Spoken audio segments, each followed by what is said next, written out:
नमस्कार, मैं डॉक्टर निशा barley, doctor Radhabai government नवीन कन्या कॉलेज में सहायक प्राध्यापक के पोस्ट में पदस्थ हूँ। आज हम देखते हैं बीएससी थर्ड ईयर के पेपर थर्ड के यूनिट थर्ड के नेक्स्ट टॉपिक के बारे में, जो कि इक्विवेलेंट मशीन है। इससे पहले वाले टॉपिक मैंने आपको बताया था कि फाइनल स्टेट मशीन क्या होता है। आज हम देखते हैं कि इक्विवेलेंट मशीन क्या होता है। कोई भी दो final state machine equivalent position में कब कहलाता है। कोई भी दो मशीन हमारा आपस में इक्विवेलेंट पोजीशन में कहलाता है कब, जब उनके इनपुट सेम इनपुट के अकॉर्डिंग हमको जो उसका आउटपुट है वो हमको सेम मिलता है। Equivalent machine have the identical terminal behavior even through their internal structure might be different. हमको सिर्फ दो मशीन आपस में इक्विवेलेंट कब कहलाता है, जब उनके सेम इनपुट के अकॉर्डिंग हमको जो आउटपुट है वो सेम मिलता है। जैसे यहाँ पे S0 का आउटपुट 0 है, S1 का आउटपुट 0 है, S2 का आउटपुट 0 है, S3 का आउटपुट 0 है, S4 का आउटपुट 1 है। सेम इनपुट स्टेट्स के जो आउटपुट है हमको सेम मशीन में दूसरे मशीन में दिखाई दे रहा है कि S0 का जो आउटपुट है वो 0 है, S1 का 0 है, वैसे S4 का कितना है हमारे पास 1 है। इस इक्विवेलेंट मशीन में हमारे पास ये बिल्कुल मैटर नहीं करता कि इनकी के जो इंटरनल जो स्टेट्स है वो कुछ भी हो सकता है। बस ये है कि इसमें दोनों मशीन में जब हम इसमें जो इस मशीन में जो इनपुट भेजेंगे तो ये भी हमको वही आउटपुट देगा जो कि ये मशीन देगा। इसलिए हम इन दोनों मशीन को क्या बोल सकते हैं कि दोनों मशीन किस पोजीशन में है, आपस में इक्विवेलेंट पोजीशन में है। अब देखते हैं कि कोई भी दो मशीन इक्विवेलेंट पोजीशन के लिए हम इक्विवेलेंट मशीन क्यों ढूंढते हैं, क्योंकि जब कोई चीज हमें छोटी चीजों में छोटी उसमें मिल जा रहा है वही सेम काम जो कि तो हम उसमें बड़ी मशीन का क्यों यूज करें। देखिए पहले वाली मशीन में S0 से लेके S7 तक स्टेट यूज किया गया है, जबकि सेकेंड मशीन में S0 से लेके S4 स्टेट यूज किया गया है और हमको सेम इनपुट के अकॉर्डिंग आउटपुट भी हमको दोनों ही मशीन सेम दे रहे हैं। इसलिए हम क्या करेंगे, ऑब्वियसली जब हमको कोई चीज छोटी उसमें वही सेम चीज मिल रहा है तो हम दूसरी चीज को ही यूज करेंगे, जो छोटी चीज को यूज करेंगे। तो हम इसलिए हम हमेशा क्या करते हैं, किसी दो मशीन की जो भी इक्विवेलेंट मशीन है उसके बारे में हम उसको पढ़ते हैं या उसकी देख सकते हैं कि हम कब कोई दो मशीन आपस में इक्विवेलेंट पोजीशन में कहलाता है। हमको कोई भी दो मशीन को इक्विवेलेंट पोजीशन में बनाने के लिए हमको किन चीजों की जरूरत पड़ती है। सबसे पहले हमको जरूरत पड़ता है कि कोई भी मशीन इक्विवेलेंट कब होगा, जब हमारे पास सबसे पहले हमको क्या मिलेंगे, उनके इक्विवेलेंट स्टेट्स मिलेंगे। तो सबसे पहले हम देखते हैं कि कोई भी दो स्टेट आपस में इक्विवेलेंट स्टेट में कब कहलाता है। Two state SI and SJ of the final state machine M SIO0 FG and S0 are said to be equivalent if for every x belonging to I f of xi of x and is equal to f of xj of x। जहाँ पे SI और XJ मतलब क्या है, हम इन दो state को क्या बोलना चाहते हैं, इक्विवेलेंट स्टेट बोलना चाहते हैं। तो ये दोनों ही स्टेट आपस में इक्विवेलेंट स्टेट कहलाएंगे कब, जब किसी भी इनपुट एवरी इनपुट के अकॉर्डिंग जो उनका ट्रांजिशन फंक्शन है वो क्या होना चाहिए, हमारे पास इक्वल मिलना चाहिए। यहाँ पे I जो है क्या है, यहाँ पे इनपुट अल्फाबेट है, क्योंकि x जो है वो कहाँ से लिया गया है, इनपुट अल्फाबेट से लिया गया है। और यहाँ पे f क्या होता है, ट्रांजिशन फंक्शन होता है फाइनल स्टेट मशीन का। तो हमारे पास ये जो है कोई भी दो स्टेट को हमें इक्विवेलेंट स्टेट कहने के लिए इस कंडीशन को क्या करना पड़ता है, सेटिस्फाई करना पड़ता है।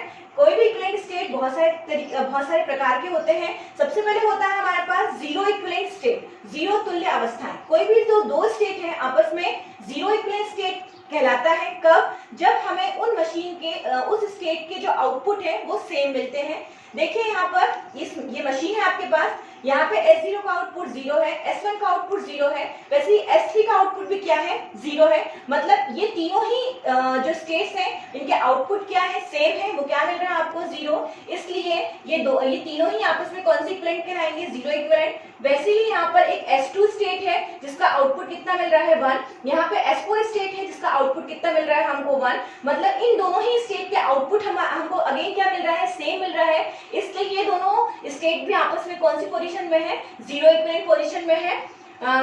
इसका मतलब क्या हुआ, आपको समझ में आ गया होगा कि कोई भी स्टेट जीरो इक्विवेलेंट में कब कहलाता है, जब वो उनके आउटपुट जो होते हैं वो सेम होते हैं। यहाँ पे S0 S1 और S3 जीरो इक्विवेलेंट में है क्योंकि उनके आउटपुट 0 है। वैसे यहाँ पे S1 S2 और S4 आपस में जीरो इक्विवेलेंट में है क्योंकि उनके आउटपुट क्या है, सेम है, वो है 1। अब देखते हैं, जैसे हमारे पास जीरो इक्विवेलेंट होता है उसी तरीके से हमारे पास क्या होता है, एक वन इक्विवेलेंट भी होता है। वन इक्विवेलेंट कोई भी दो स्टेट आपस में वन इक्विवेलेंट पोजीशन में कहलाएंगे कब, जब उसको दो कंडीशन को सेटिस्फाई करवाना होता है। पहला तो ये है कि SI और SJ के क्या होंगे, आउटपुट सेम होने चाहिए, जो कि जीरो इक्विवेलेंट के लिए भी जरूरी था हमारे लिए। लेकिन वन इक्विवेलेंट के लिए कंडीशन और सेटिस्फाई करवाना पड़ता है, वो होता है हमारे पास every input letter the next state SI and SJ are the zero equivalent. मतलब हर इनपुट के अकॉर्डिंग जो उसका नेक्स्ट स्टेज होता है FI और SJ, वो हमारे पास क्या होना चाहिए, जो उस कंडीशन की बात कर रही थी मैं आप लोगों को कि f ऑफ SI और x is equal to f of SI और j की वैल्यू क्या होनी चाहिए, इक्वल होनी चाहिए। वो कंडीशन यहाँ पे जो है वो जीरो इक्विवेलेंट पोजीशन में होना चाहिए। किसके लिए, वन इक्विवेलेंट कंडीशन के लिए ये जीरो इक्विवेलेंट होना चाहिए। आइए इसको हम एग्जांपल के थ्रू समझते हैं। ये एक आपके पास एक फाइनल स्टेट मशीन है। ये मशीन देखिए, इस मशीन में सबसे पहले तो देखते हैं कि पहली कंडीशन कौन सेटिस्फाई कर रहा है। अगेन देखते हैं कि आउटपुट किस किस के सेम है। तो यहाँ पे देखिए S0, S1 और S3 तीनों के ही आउटपुट कितने हैं, जीरो है। तो पहली कंडीशन इन तीनों ही स्टेट सेटिस्फाई कर रहे हैं। अब देखते हैं कि क्या ये तीनों स्टेट वन इक्विवेलेंट में है। जीरो इक्विवेलेंट में तो थे ही क्योंकि इनके आउटपुट सेम है। क्या अब हमको देखना है क्या ये तीनों स्टेट आपस में वन इक्विवेलेंट में है। तो वन इक्विवेलेंट के लिए हमारे पास दूसरी कंडीशन भी क्या होनी चाहिए, सेटिस्फाई होनी चाहिए। तो दूसरी कंडीशन के लिए हम देखते हैं कि S0 अगर वन इनपुट लेता है तो वो क्या देता है हमको, S1। लेकिन S1 जो है वन इनपुट लेता है तो वो हमको क्या देता है, S2। क्या ये दोनों ही आपस में जीरो इक्विवेलेंट में है।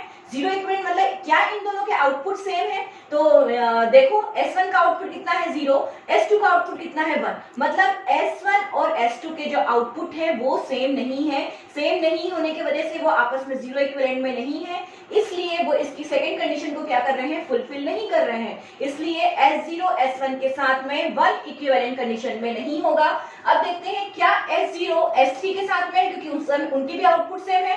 तो S0 देखिए वन इनपुट के साथ में S1 दे रहा है, S3 भी वन इनपुट के साथ में क्या दे रहा है, S4।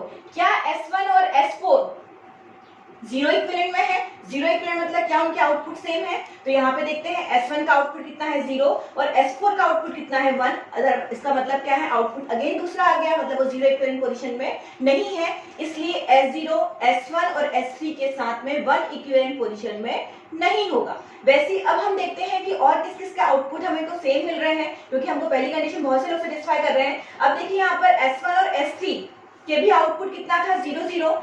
इसका मतलब S1 S3 के साथ में वन इक्विवेलेंट में हो सकता है। अब देखते हैं है कि नहीं। तो यहाँ पे देखिए S1 वन इनपुट लेके क्या दे रहा है, S2, और S3 भी वन इनपुट लेके क्या दे रहा है, S4।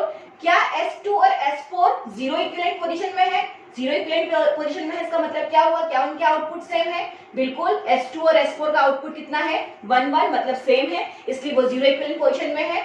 इसके बाद दूसरा इनपुट के साथ में एक तो हो गया, दूसरे के लिए देखिए S1 टू के साथ में हमको क्या दे रहा है, S0, और S3 भी 2 के साथ में क्या दे रहा है, S1। क्या S0 और S1 आपस में जीरो इक्विवेलेंट में है, जीरो इक्विवेलेंट में है। मतलब क्या है, उनके आउटपुट सेम है, बिल्कुल सेम है। S0 का आउटपुट जीरो है और S1 का आउटपुट भी कितना है, जीरो। मतलब इन दोनों के आउटपुट भी क्या है, हमारे पास सेम है। इसलिए S1 और S3 ये दोनों कंडीशन को ही क्या कर रहा है, सेटिस्फाई कर रहा है। पहले तो उनके आउटपुट भी सेम है, दूसरे के दूसरे जो उनके इंटरनल स्टेट्स हैं F के साथ में, वो भी क्या मिल रहे हैं आपको, जीरो इक्विवेलेंट पोजीशन में मिल रहा है। इसलिए S1 S3 के साथ में क्या हो रहा है, वन इक्विवेलेंट पोजीशन में कहलाएगा। ठीक है। अब हम देखते हैं, जैसे हमने वन इक्विवेलेंट पोजीशन बनाया है, वैसे ही हम क्या बना सकते हैं, टू इक्विवेलेंट पोजीशन बना सकते हैं। टू इक्विवेलेंट के लिए हमारे पास अगेन दो कंडीशन सेटिस्फाई करना चाहिए। पहला तो SI और SJ का सेम आउटपुट होना चाहिए, जो कि जीरो इक्विवेलेंट से हमारे पास चला आ रहा है। दूसरा, every input letter the next state SI and SJ are the one equivalent. One equivalent के लिए जीरो इक्विवेलेंट होना चाहिए, और टू इक्विवेलेंट के लिए वो आपस में कौन से इक्विवेलेंट में होना चाहिए, वन इक्विवेलेंट पोजीशन में होना चाहिए। तो इसी को अगर हम इसको आगे कंटिन्यू करते जाए तो हम वैसे ही हम क्या बना सकते हैं, के इक्विवेलेंट स्टेट बना सकते हैं। के इक्विवेलेंट स्टेट के लिए क्या होना चाहिए कि SI and SJ have the same output, and दूसरी कंडीशन देखिए के इक्विवेलेंट के लिए है, जैसे यहाँ पे 2 के लिए हमको 1 मिल रहा था, 1 के लिए हमको 0 मिल रहा था, तो ऑब्वियसली के लिए हमको क्या मिलेगा कि every input letter the next state SI and SJ are the K-1 equivalent. ठीक है।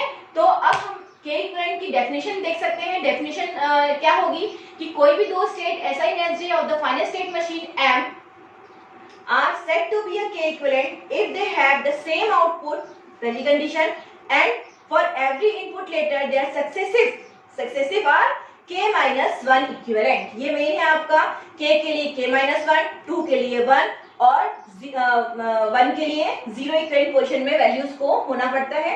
अब हम इस जो हमने थ्योरी पढ़ी है उस रिलेटेड एग्जांपल है, क्वेश्चन जो कि बहुत इंपॉर्टेंट है, वो है आपका find pi 0, pi 1, pi 2 are the following finite state machine. What is a phi? पाई यहाँ पे पाई 0 पाई 1 पाई 2 क्या शो करता है, के इक्विवेलेंट को शो करता है।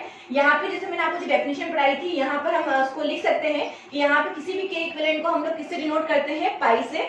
पाई 0 मतलब 0 इक्विवेलेंट लेना है, पाई 1 मतलब आपको 1 इक्विवेलेंट लेना है, पाई 2 मतलब आपको 2 इक्विवेलेंट पोजीशन लेना है। तो हम उसका यहाँ पे जो पाई 0 है वो इक्विवेलेंट क्लासेस को शो करता है, 0 equivalent classes, 1 equivalent classes and 2 equivalent classes. तो हमको इसकी वैल्यूज को फाइंड करना है, ये बहुत इंपॉर्टेंट क्वेश्चन है। देखिए अब यहाँ पे जो फॉलोइंग स्टेट मशीन बोला है, यहाँ पे नेक्स्ट में ये मशीन दी हुई है। ये जो मशीन है यहाँ पर देखिए S0 से चालू हो रहा है और इसमें 7 स्टेट्स है, S0 से लेके S7। यहाँ पे लिखा हुआ मैंने कि here S is equal to S0, S1, S2, S6 is the set of states and यहाँ पे 2 इनपुट यूज कर रहे हैं 0 एंड 1। वैसे ही हम यहाँ पे ये जो मशीन है इससे हमको क्या निकालना है, पाई 0 पाई 1 एंड पाई 2 निकालना है। इसके लिए हम एक नोटेशन यूज कर रहे हैं। यहाँ पे जो नोटेशन यूज किया है इसको हमने बिग ब्रैकेट में लिखा है SI। SI क्या है, आपका कोई भी स्टेट है और इसको बिग ब्रैकेट मतलब इक्विवेलेंट क्लासेस के लिए शो होगा और वो यहाँ पे लिखा है वो के मतलब हम उसकी के इक्विवेलेंट क्लासेस निकाल रहे हैं। जैसे मैंने आपको पढ़ाया था 0 1 2 3 एंड हम के इक्विवेलेंट क्लासेस तक निकाल सकते हैं। तो यहाँ पे वो के डिनोट कर रहा है, मतलब ये जो मैंने सिंबल बनाया है ये सिंबल क्या डिनोट कर रहा है, denote the equivalent classes of the state SI under the relation के इक्विवेलेंट। हम के इक्विवेलेंट रिलेशन के अंडर में ये वैल्यू निकालते हैं। अब हम सबसे पहले यहाँ पे पहला स्टेट है हमारे पास S0। S0 का हम लोग कौन सा इक्विवेलेंट निकाल रहे हैं, 0 इक्विवेलेंट। तो आपको याद होगा मैंने आपको बताया था कि कोई भी दो स्टेट आपस में 0 इक्विवेलेंट कहलाता है कब, जब उनके आउटपुट सेम होते हैं। तो आप देखिए कि यहाँ पे लिखा है मैंने SI is a 0 equivalent to S0, मतलब वो कौन से हैं जो S0 के साथ में हमको क्या दे रहे हैं, 0 इक्विवेलेंट दे रहे हैं। आपको 0 इक्विवेलेंट के लिए क्या चाहिए होता है कि दो ऐसे कौन से लोग हैं जिनके S0 के साथ S0 का आउटपुट और बाकी और किसके S0 के आउटपुट के साथ में उसकी वैल्यू सेम है। यहाँ पे S0 का आउटपुट कितना है, 0। तो इसका मतलब वो सभी SI कौन होंगे, वो सभी SI जिनके आउटपुट भी 0 होंगे वो SI के साथ S0 के साथ में क्या होंगे, 0 इक्विवेलेंट पोजीशन में होंगे। तो यहाँ पे देखिए S0 के साथ में कौन 0 इक्विवेलेंट में है, यहाँ से लेकर यहाँ तक, मतलब S0 S1 S2 S3 S4 ये सबके ही आउटपुट हमको क्या मिल रहे हैं, 0 मिल रहे हैं। इसलिए ये सभी सेट में आ जाएंगे, क्योंकि ये यहाँ पे हमको डेफिनेशन में जो मिला था कि SI और SI and S0 have the same output, वो सभी SI जो S0 के साथ में सेम आउटपुट देंगे वो हमारे पास 0 इक्विवेलेंट में हो जाएंगे।